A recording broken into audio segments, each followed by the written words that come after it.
When we first came here and we first saw the building, we were blown away. And then standing in the hollows and looking back out, we could see the pole became a tree. We could see that it was connecting not just us to the land, but connecting up to our ancestors and connecting them back to the land. It was a big spiritual thing, and every time I speak to it, even now, I get goosebumps.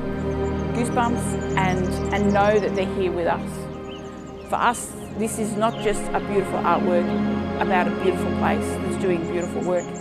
It is a beautiful connection to nature and to our ancestors and all that went before it.